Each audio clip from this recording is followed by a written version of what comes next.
'Twas the night before Christmas, and deep in the house, a creature was stirring, ready to pounce. The stockings were hung by the chimney with care, whilst phantom footsteps ascended the stair.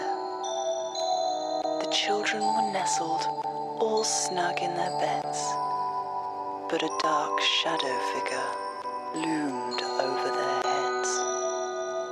And Mama in her kerchief, and I in my cap, were about to be woken by one ghostly rap.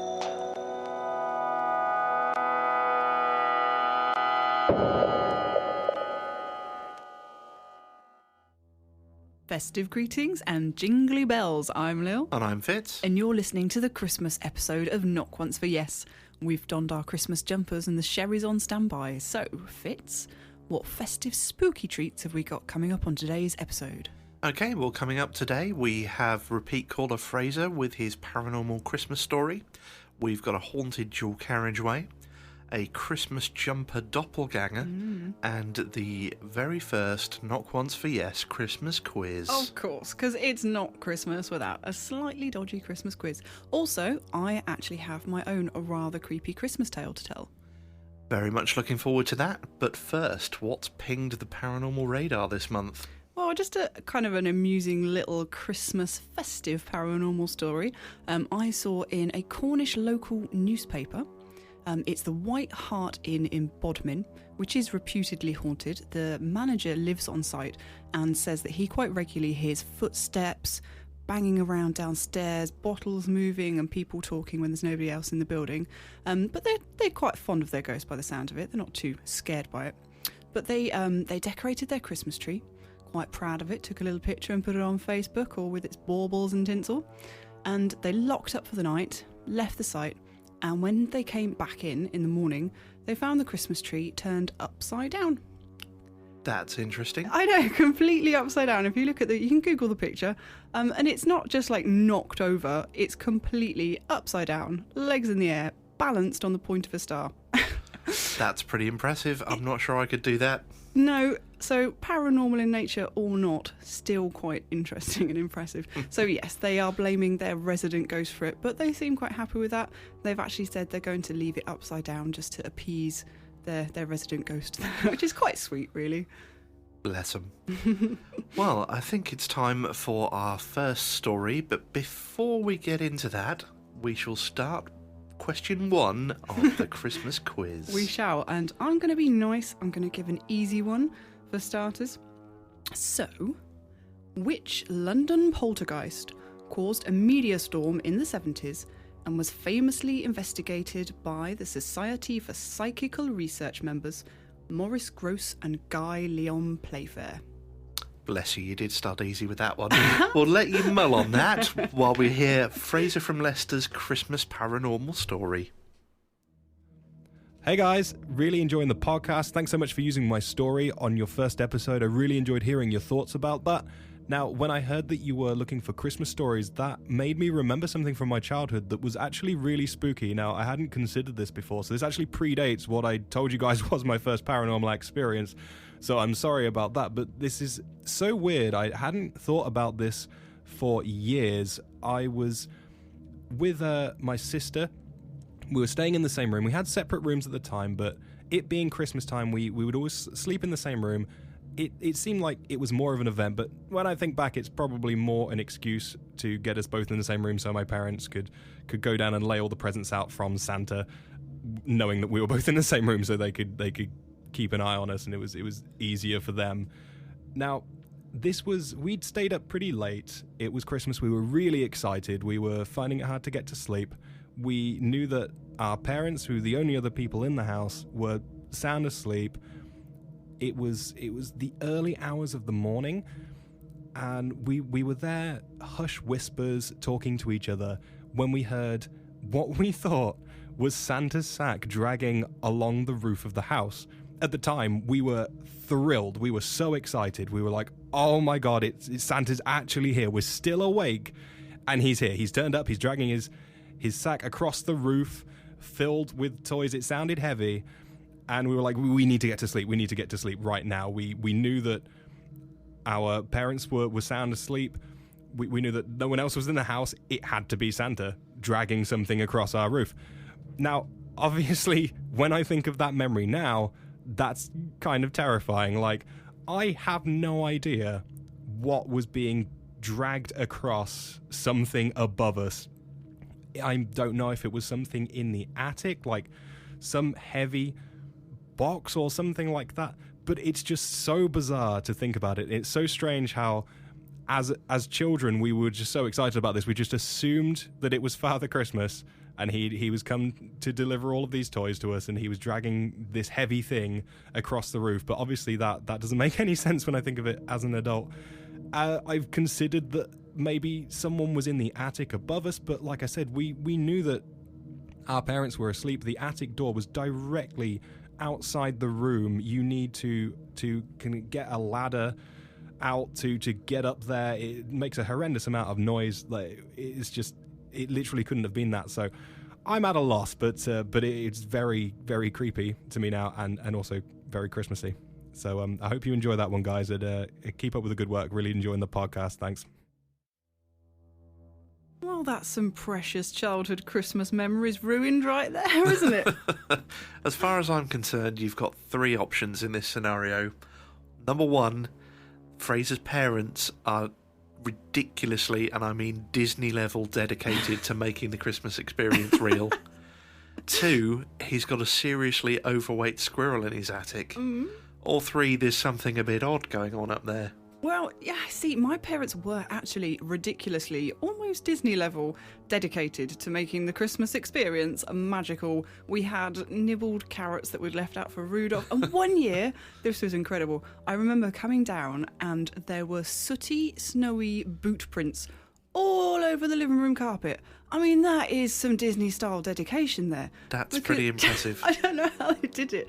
They must have stuck welly boots up the chimney and then went stomping around in the living room with them or something. But I can almost guarantee it wasn't my mum that came up there with that idea, because she would have been the one cleaning the soot off of the carpet. I was going to say I wouldn't have fancied cleaning up after that. I will say now to anyone listening that going up on the roof and stomping about and dragging things around, that's going too far. Too far, yeah. As for the attic, bearing in mind we're in Britain, I think the biggest thing you're going to find in your attic, like animal-wise, is, like you say, it's going to be a squirrel or a rat. I mean, it's not going to make a dragging noise, is it? I wouldn't have thought so, unless it's sort of dragging food around, but people don't tend to keep food in their attics. No, not big enough to be dragged around like that anyway. And it sounds like you've already ruled out the possibility of a person being up there. You know, if they would have had to get the ladder out and that would have made a big noise, you'd have definitely have known that a person was in the attic. So I'm going to go with paranormal on this one. Yeah, I'm going to say for a person to sneak up into an attic is nigh on impossible. If you've ever been on one of those loft ladders, you'll know horrible. exactly what I'm talking about. They're rattly, and yeah, you'd have heard them. You'd have heard them go up there. So very spooky. Thank you for that, Fraser. Yes, thanks, Fraser. Well, continuing on the Santa theme, somebody that I think will be on Santa's naughty list this year will be a Chinese artist named Lu Pingwan, and I apologise profusely if I've pronounced that incorrectly. I came across this story when I was perusing the internet, and it amused me, and I thought, it being the Christmas special, a sort of light-hearted episode, that this would be the perfect time. Definitely. Now, this relates to Ye Old Man and Scythe pub in Bolton, England. Lots of pubs in today's episode. Well, it does seem to be a lot of pubs Very haunted. Are haunted. I know from experience that you tend to find that lots of men are quite familiar with their local pub. Definitely. And they spend a lot of time there. One can see that when they pass on, they that might would want be their favourite place to go back to. Yes, they might want to return there. Now, this is actually in relation to the 7th Earl of Derby, a James Stanley. So we've got a respectable ghost. And apparently he haunts the Ye Old Man Scythe, and all is well. The landlord is quite happy with his ghost, and a Mr. Lu Pingwan stole it. He stole his ghost. Yes, apparently he went into the toilet with a metal canister, said some incantations, Okay. and managed to trap the ghost in this canister and put it on display at an art gallery in Manchester. As you do. As you do. Now, number one, well, just sort of breaking into the story here, I think if one can actually steal a ghost, then I know there's quite a few people that tell stories that probably want him to attend and do the very same thing. Well, yeah, I can imagine. And two, if you're the pub owner and this ghost is an attraction... I would be livid. One, you'd be livid, but what do? Do you go to the police and say somebody stole my ghost? But in all seriousness, though, if that is an attraction for your pub, that could actually really damage your business, couldn't it? It could, but how do you one prove that there's a ghost, and two, that it's been stolen? I don't know. You know, if somebody nicks your computer, you can go, look, here's the receipt for me computer. That's where the computer was. It's no longer there. I've got CCTV of this bloke running off with it. When you've got a ghost, you know, how do you say... It's not like you can put it on an insurance claim, is it? But can I just... What was the purpose of stealing this ghost again? He put it in an art gallery. It was on display at an art gallery. So he was displaying it as a piece of art? Yes. The brilliant thing is, the artist claims that he didn't go in, steal it and run away. He went there first and asked permission from the ghost Did for he it now? to be stolen. So the ghost went willingly into the canister? Apparently, the ghost gave its permission to be encapsulated, put on display and taken on a world tour. Well, I suppose, you know, if you're stuck in a pub for a few hundred years and somebody offers you the chance to tour the world, even if it is in a canister, you might say yes. This is it. I mean, apparently he's been there since 1644, so I think Perhaps he's a bit bored. Yeah, change of scenery might be nice. Oh, I love it. I love those random ghost stories. That's brilliant. Well found bits. I thought you'd enjoy that one. Right, well, keeping the festive spirits going, I'm going to give you the answer to my Christmas quiz question at this stage. I'm sure you've guessed what it is, though. I believe it was the Enfield poltergeist. It was indeed, of course, the Enfield haunting. Now, I've got a question for you. Oh, and I can tell from your expression that you're not going to pull any punches with this one, are you? Well, I didn't think it was that bad originally, but looking back on it now, it's possibly a little bit harsh. Okay, go on then. Okay, which famous alchemist and occultist invented the cat flap and wrote Philosophiae Naturalis Principia Mathematica, one of the most important works in the history of science? What? I have no clue. That's so mean. Now, that may be my public schooling showing through, or it may just be the fact that I suck up lots of useless knowledge. Oh, possibly the latter, but oh dear. I'm probably going to have to end up asking you for the answer to that. But before we get to the answer, I'm going to tell you about my own Christmas creepy experience. Oh, please do.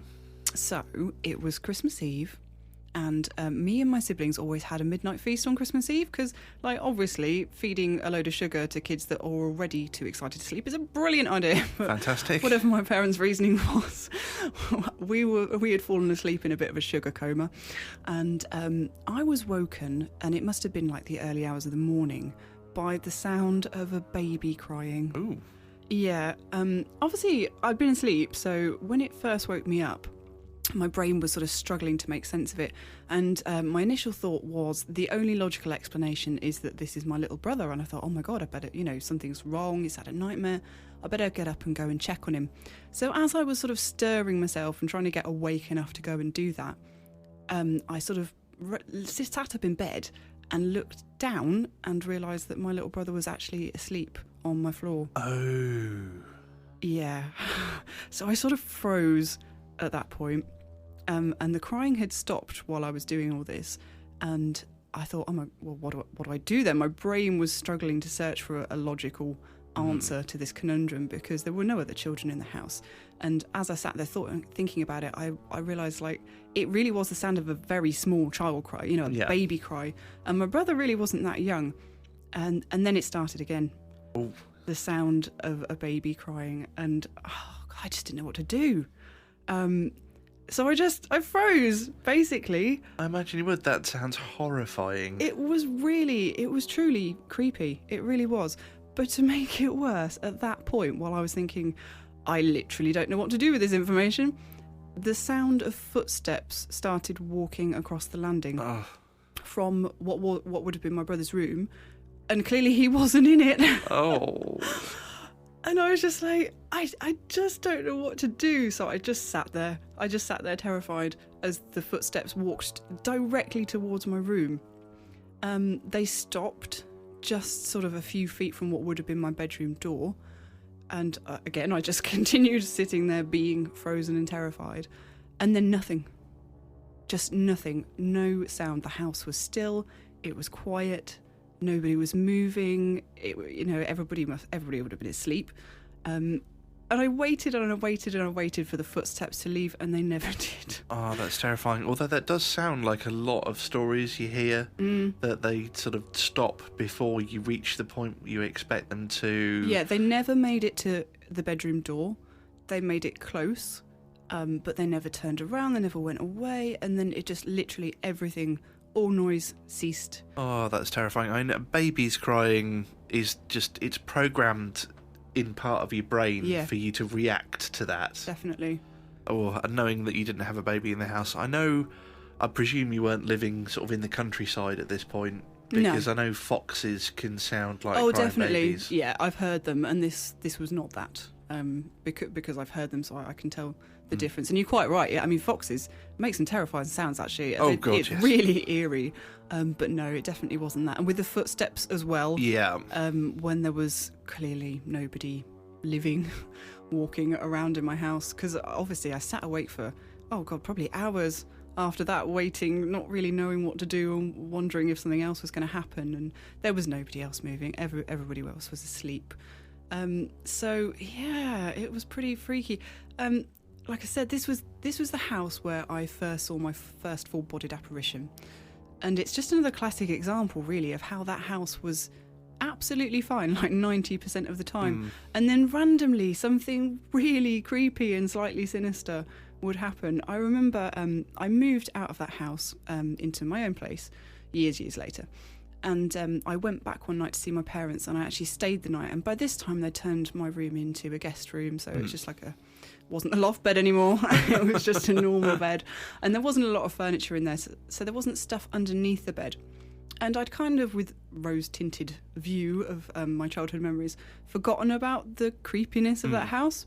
So I went to bed quite relaxed, and just as I was trying to get to sleep, I could hear what sounded like somebody dragging their fingernails along the underside of the mattress. Oh. So the noise of this scraping just reverberated through the bed and through my pillow. And it would start up, and I would think, oh God, what's that? And then it would stop. And then just as I was dropping off to sleep, it would start up again. And I have no idea what that was.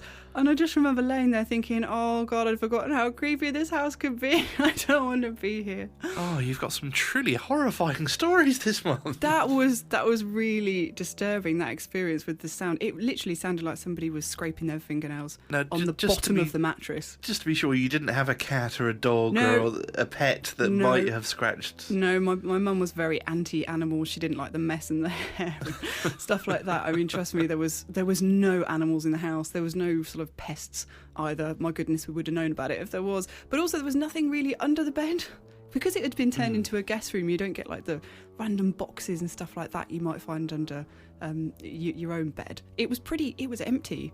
So of course, like, I didn't look under there. No. Because I was too scared. So yeah, to this day, do not know what that was, but it was very creepy. Very creepy. Although thinking about it now, having had pets since I can remember, if you've got a haunted house, it is so easy to just go, it's probably the cat. Yeah. But there were definitely in that house, that was not a viable excuse. So if you're slightly scared of noises in your house, get a pet. And then you can blame it on them. Yep, good plan, I like Much it. like blaming the farts on the dog. It's just... you can say that's all it was. I'm going to sleep and dealing with it tomorrow. Just the cat. I think you're going to have to give me the answer to that quiz question, because I haven't got a clue. I will. Drum roll. It was, in fact, Sir Isaac Newton. No way! Indeed. Really? Yep. I would never have got that in a million years.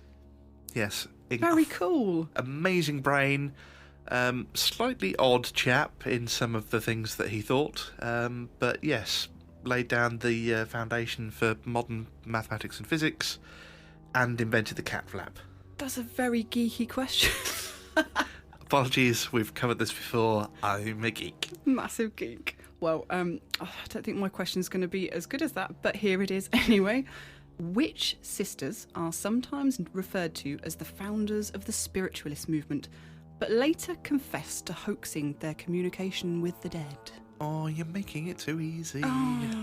Anyway, before I give you the answer to that Fitz already knows, let's have a listen to the story of the haunted dual carriageway. I was driving home a little after 10 o'clock one October evening. It was a particularly clear night, and I was surprised at how mild it was for the time of year.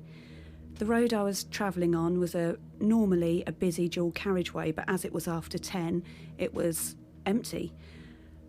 I went over a roundabout and just minded my own business, and I noticed that there was a guy on the opposite side of the road starting to cross over. Obviously, I was paying attention to him because it's a dual carriageway, and it would be unusual to see somebody crossing over at any time of day, but particularly at that time of night. There are no paths either side of the road, and I was wondering where he was coming from, and more importantly, where he was going to. He didn't look particularly unusual. He had jeans and a hoodie on, so I was keeping an eye on him, and as he got to the central reservation and I was watching to see how he negotiated it, that's when I realised things weren't quite as I would expect, because he didn't climb over the central reservation, he passed through it. As he was going across the road directly in front of my car at this point and I was slowing down, he just seemed to float across the road. And as I processed what I was seeing, he was gone. I looked along the side of the verge in case I could see any sign of anyone walking, and there was no one there. And I became exceptionally cold. I felt really uneasy. So I continued the rest of my journey home, feeling a little strange. Spoke to my husband, went to bed. Didn't really think too much about it, other than it was a little unusual. A couple of days later, I was recounting the story to a friend, and they stood there open-mouthed, amazed at what I'd seen, but also at the fact that I didn't know that 2 years previously, a couple of guys had crossed that road one evening and been hit by a vehicle and unfortunately died. So perhaps it was one of those guys that I'd seen that night. Who knows? Oh, that one gave me the chills. And that story was from CJ in Northamptonshire, so thank you very much, CJ in Northamptonshire, for that story about the haunted dual carriageway. I think the sad fact is now that a lot of roads will have had some tragic events occur on them, and we do hear a lot of road ghost stories and haunted road stories. It does seem to be a common theme, although there was one thing that stuck out for me in this instance, was that obviously it stuck out to CJ as well, in that he went through the barrier. Yeah, floated right through it. Which is what made her believe it was out of the ordinary, which obviously it was. It would. But it makes me wonder, you often hear stories of ghosts going through walls and things like that, because the rationale being when they were alive, the layout was different. Yeah, so they're going through a wall because it didn't used to be there. Yeah, basically.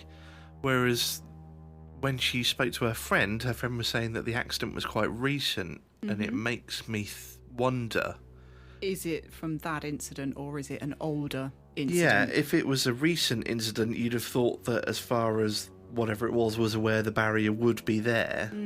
So is it that? Is it an older is it something that had an accident previously, or is that just the benefit of being incorporeal? You can just choose whether to go through things or around things. Do you think, I really can't be bothered. I'm just going to go through this one.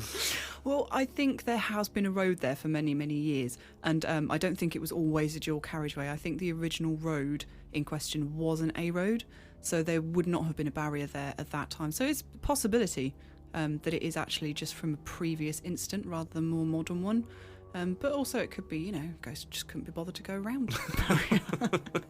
But the fact that she got chilled as well is just classic haunting phenomena, really.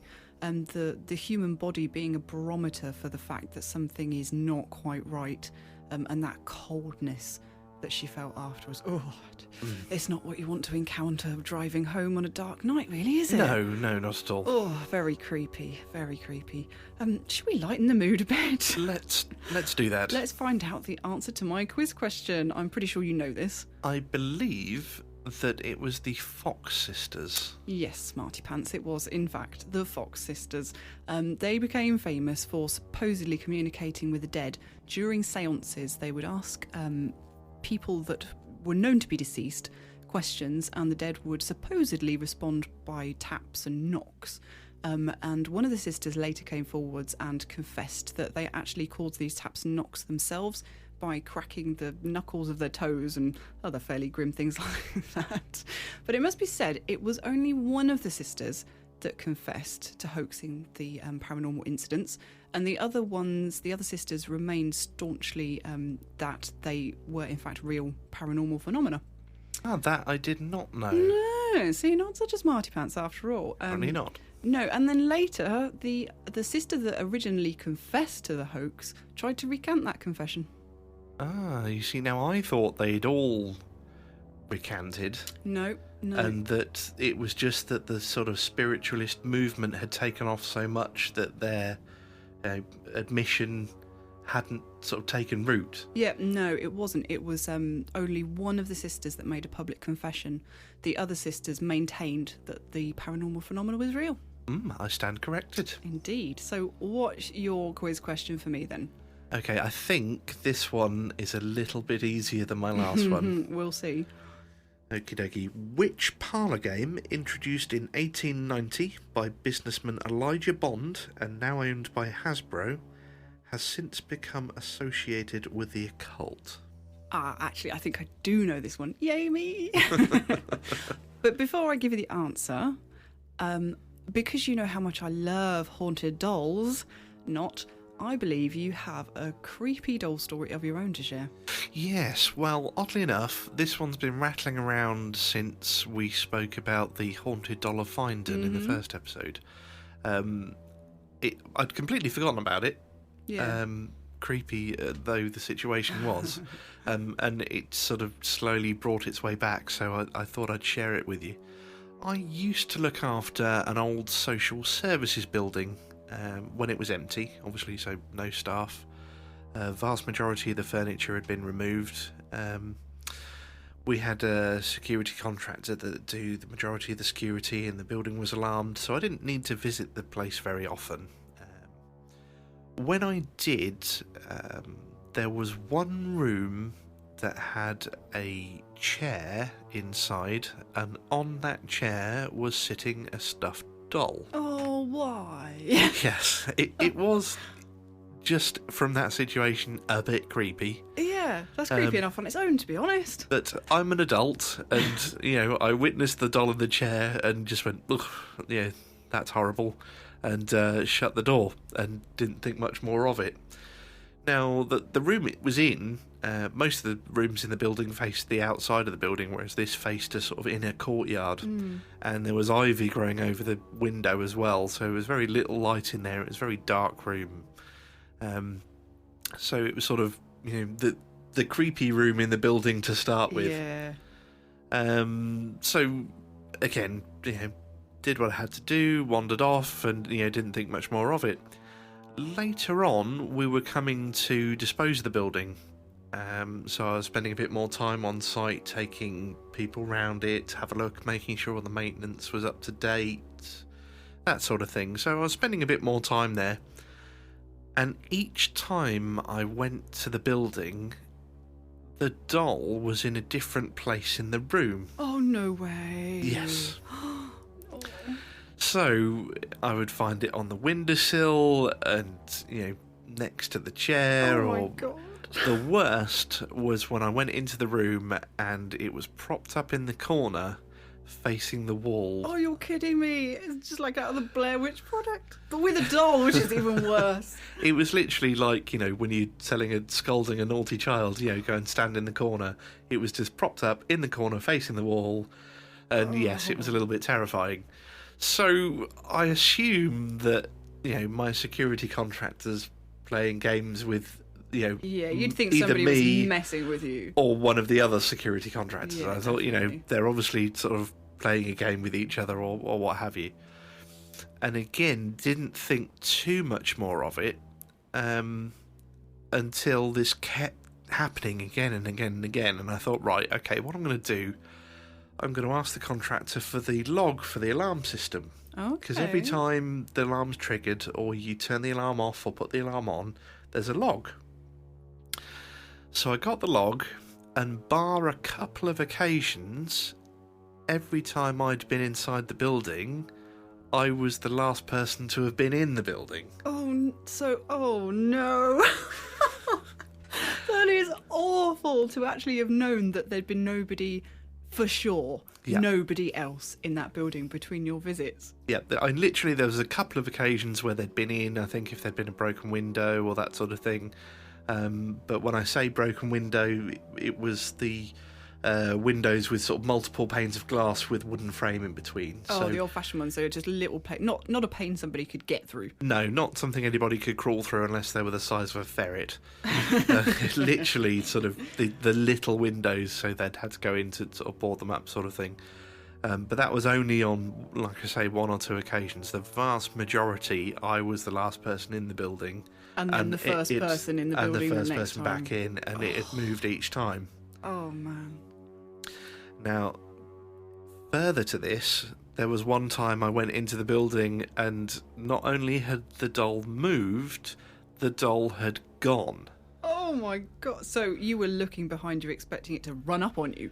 Yeah, it was one of those moments, like the sort of classic movie moments where you expect to slowly turn your head and see something behind you with a bloody knife. Oh, my God. If you can't tell, I'm hiding behind my hands at this point.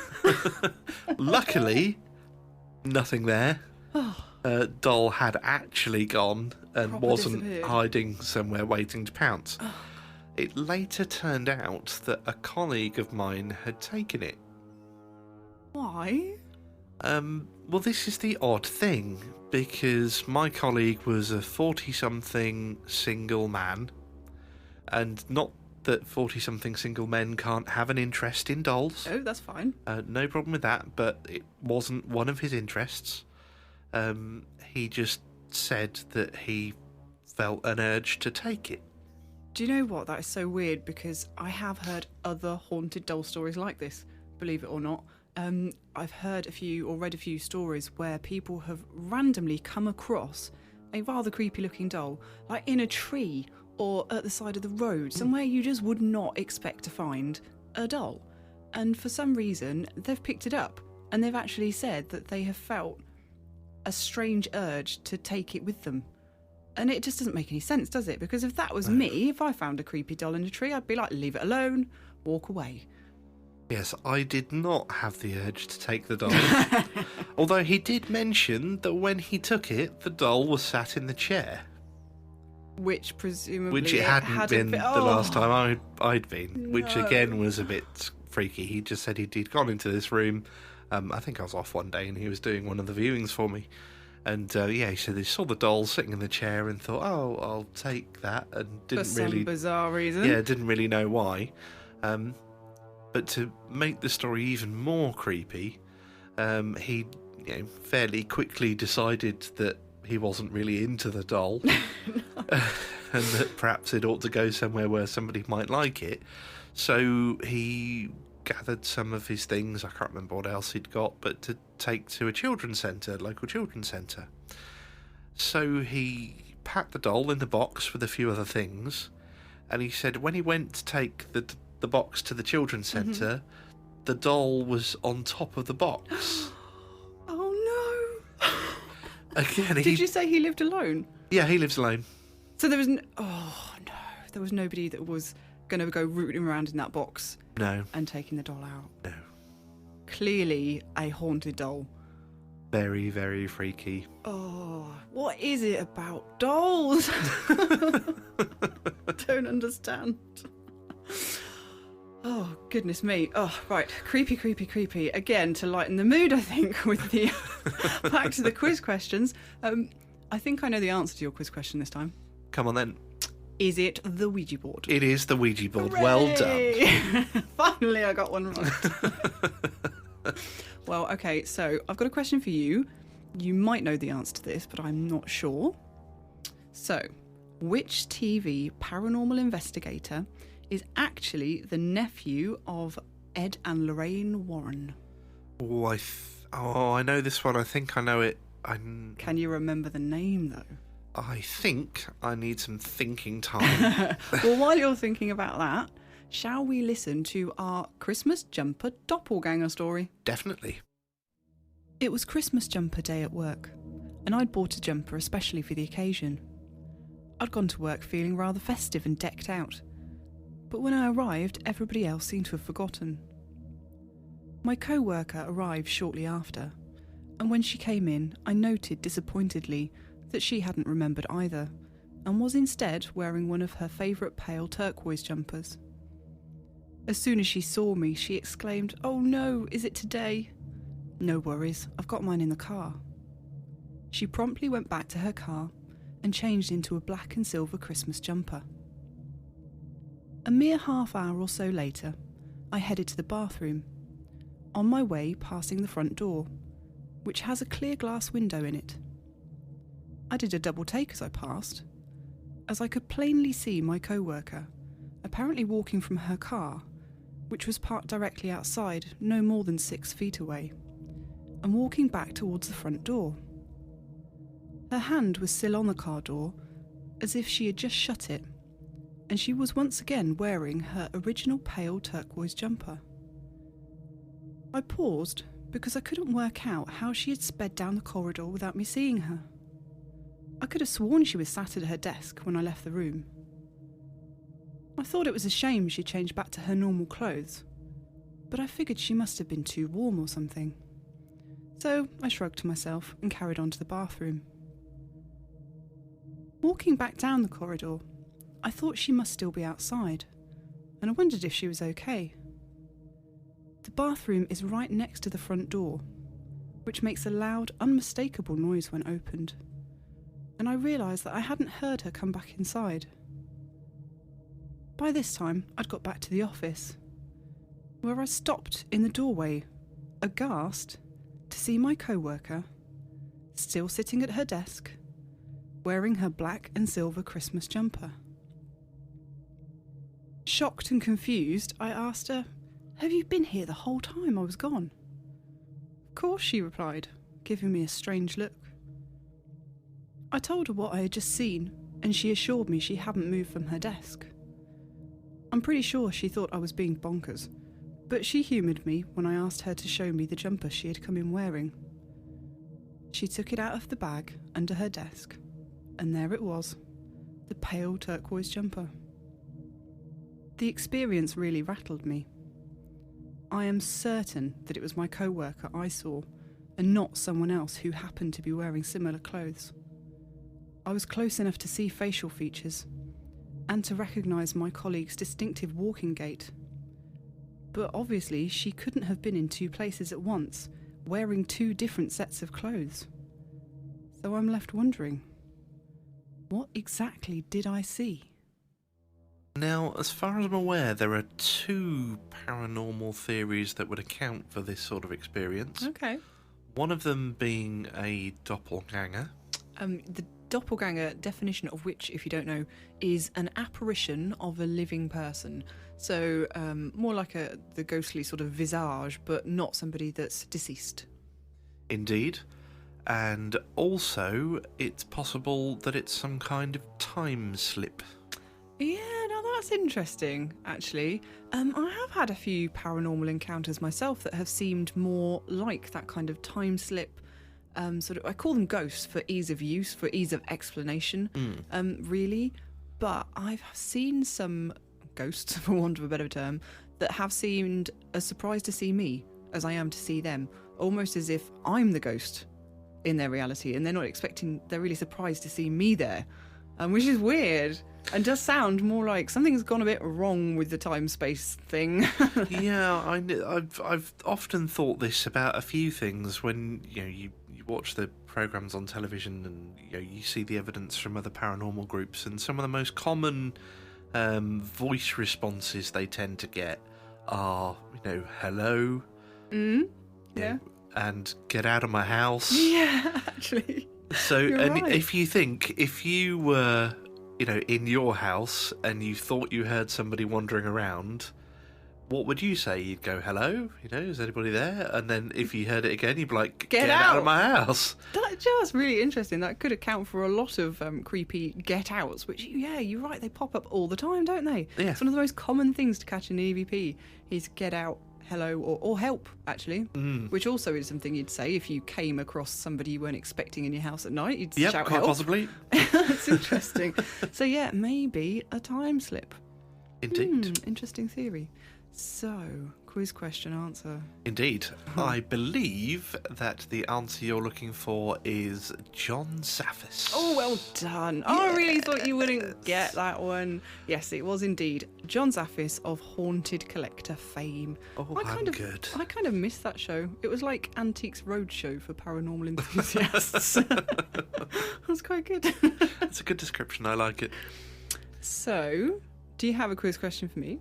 I have. Go on. My question for you is, name the village in which two children with green skin were reported to have appeared in the 12th century who spoke an unknown language and would only eat beans.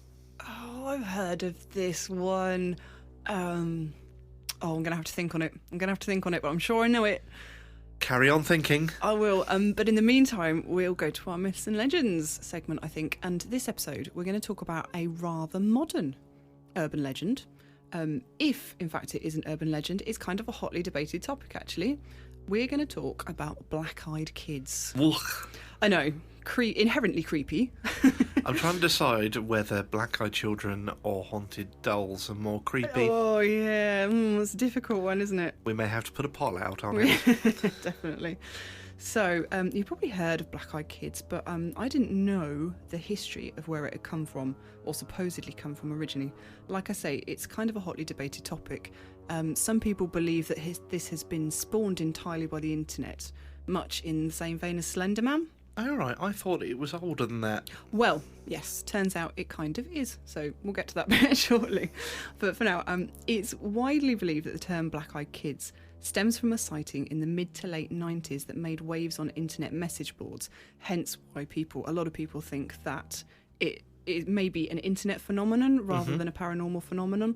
But I think this is one of those situations where that's where the term was coined. Right, okay. Not necessarily the actual first sightings. encounter, yeah. Yeah, but anyway, to continue, it soon, because it made waves on internet message boards, it soon had people chipping in with their own similar encounters. But the encounter itself was in 1996, and a man from Texas was in his parked car one night when he was approached by two pre-adolescent boys who tried to coerce a lift from him with a suspicious story that didn't quite add up. The sight of the pale youths wearing hooded sweatshirts that cast their faces in shadow filled him with an irrational fear, but the boys were very adamant that the man should give them a ride and kept repeating assurances like, "It won't take long. We're only kids." Did they use the creepy voices? No, but I had to. They might have done, we don't know. Anyway, nearly frozen with dread, he tried to excuse his way out of the situation until he noticed they both had solid coal black eyes. Oh. Yeah, exactly. With this new surge of terror, he wound up the window frantically and tore out of the car park, But as he was trying to execute his hasty exit, one boy banged repeatedly on the window, shouting, "Let us in! We can't come in unless you tell us it's okay." Which is just terrifying. Yeah, very creepy. Why would you say that? It's like the sort of vampire story Yeah, where they can't they ask come. to be let in. I don't know whether that's just from Buffy or whether that's from the previous. No, it's quite a well-known mythological factoid. So in the following years, all the way up to the present, there's been loads of reported sightings of these black-eyed children. There's even been a movie made, which I haven't seen, so I might need to give that a watch. I believe it is literally called The Black-Eyed Kids. The stories all do seem to have very common themes. Not necessarily approaching cars. They often seem to knock on the doors of people's houses at night and ask to come in while they wait for their parents, or they ask to use their phone. Every witness reports an incomprehensible feeling of dread at the appearance of these children, but despite that, often catch themselves moving as if to let them in, almost against their will. These children seem to appear more often than not wearing hoodies, with the hoods pulled up as if to detract from their soulless black eyes. And they also are reportedly tend to speak in a monotone, in limited and repetitive phrases, almost as if they're like pre-programmed with certain things to say. A well-reported phrase is, "We can't come in unless you let us," which is just deadly creepy without the monotone and the repetition. Yeah. Many people have told that the feelings of dread experienced upon merely seeing these children is so great that they've pretended not to be home in the desperate hope that they will go away. But the children merely continue to bang on the door and ask to be let in as if they know the resident is there. Witnesses also report that dogs and other pets are terrified of these children and began acting unlike themselves even before they show up on your doorstep. So tends to be a really good indicator, doesn't it, of paranormal activity, that animals acting strangely. So, like I said before, the hotly debated question is it another Slenderman situation? Is it something that's been spawned entirely from the internet or creepypastas? So I had a little look into this a bit further, and there do seem to be reports of black-eyed children prior to this story exploding on the internet. The earliest report I could find was from the 1950s. Oh, right, okay. So way back, when a young man had an encounter with a youth who asked to be taken to his house. He reported the exact same feelings of wanting to get away as quickly as possible, that feeling of dread that something just wasn't quite right, and, of course, his soulless black eyes. And that would have been before you could get contact lenses that were black to mimic the effect. Yeah, absolutely. Well before. So after repeatedly refusing to take him back to his house, the boy made a run for it, because you would, at which point the black-eyed child let out an unearthly shrieking. Ooh. I know. The boy's father, having heard, wondering why his kid was running back into the house frantically, later went out to look for this child, but the kid had vanished completely without a trace. So the next sighting I could find was from the 1970s. Again, well before contact lenses and the internet phenomena. And it was two men driving through rural France who sighted a group of children with black eyes that reputedly made their blood run cold, which is fair enough. We also had one in the UK prior to the 90s. Apparently, the black-eyed child was sighted in Cannock Chase. Ah, yes, Britain. I've heard Cannock Chase is a bit of a hotbed for this sort of thing. Yeah, lots of strange and creepy things going on in Cannock Chase. And in fact, a couple of years ago, the local newspapers were, well, not just local, because I saw the newspapers here in our area as well. They were alight with the reported return of the black-eyed child to Cannock Chase. I think this is in 2014. It's quite recent. Yeah, quite recent. And they mentioned within that story that the first sighting was in the 1980s in Cannock Chase. But the recent one happened when a dog walker heard rustling in the bushes behind him when he was out on his walk. His dog started behaving very oddly, but he continued on until he then heard the rustling again. He turned to see a young girl standing behind him with her hands over her eyes. Ooh. Which is, creepy already. He did ask her if she was okay or if she needed help, but she wouldn't respond, so unnerved, he moved on, only to shortly come face to face with the girl once more, now in front of him, but with no longer with her hands hiding her pitch black eyes. Oh, so she can teleport as well, can't she? Apparently, yeah. It's odd that she covered her eyes to start with, as if she's like, I know these eyes are going to freak this person out. Yeah. And then just thought, well, time to shine. Time to let it all loose. His dog freaked out at the sight of this child and started pulling him in the opposite direction. And by the time he'd managed to turn back to where the girl was, she had also vanished without a trace. See, it's interesting, because a dog wouldn't, unless it normally freaks out at the sight of other people, I don't think a dog would really pay attention to contact lenses. No, exactly. So if it was somebody trying to mess with him, then the dog surely wouldn't have reacted in that way. And like I said, there was apparently, I couldn't find much information about it, unfortunately, but it is said that the black-eyed child was actually first sighted in Cannock Chase in the 1980s. Although at the time there, I think it was thought that the black-eyed child sightings back then might have been to do with a series of murders that occurred in the area. A serial killer basically dumped bodies on Cannock Chase, unfortunately, and was ultimately put away. So so it may have been to do with that.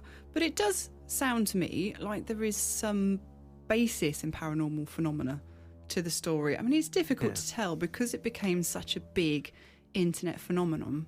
Yeah, into sort of the public consciousness, and you might find that people were reporting seeing something when it was just their eyes in shadow, or because the idea had been put in their head. The idea was already there. Or but the other side to that is, did this internet story merely give the an already existing phenomena a name? Because, well, like you say, if there are instances in the sort of 50s and 70s, then that was before it really would have become popular as such. Absolutely, and it makes you wonder about things like shadow figures. Shadow figures is a term we use all the time now. It's well known what shadow figure is, and I don't think there's any doubt that reports of shadow figures go way back.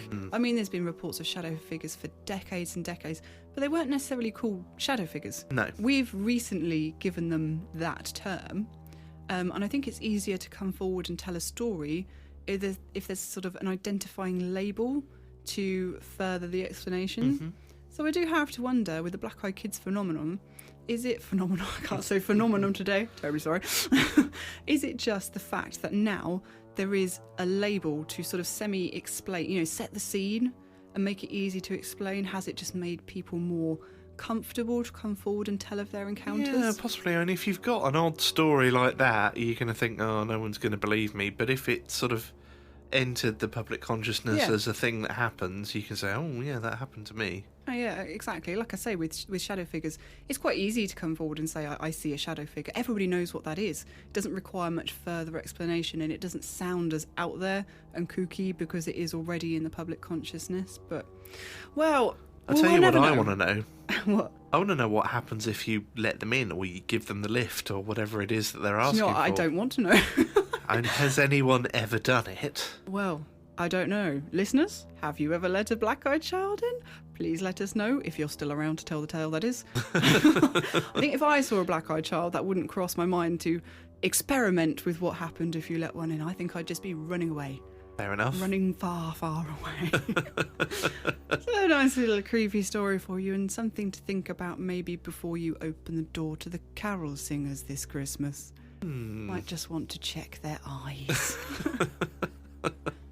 Oh, quiz question. What was the answer? Do you know the answer? No. It was the village of Woolpit. Oh, yeah. Well, I say yeah, like I knew it. I didn't, but I'd heard of the story. It's very interesting, actually. It was a very bizarre story. I'm not sure I knew about the beans thing, about the fact that they only ate beans.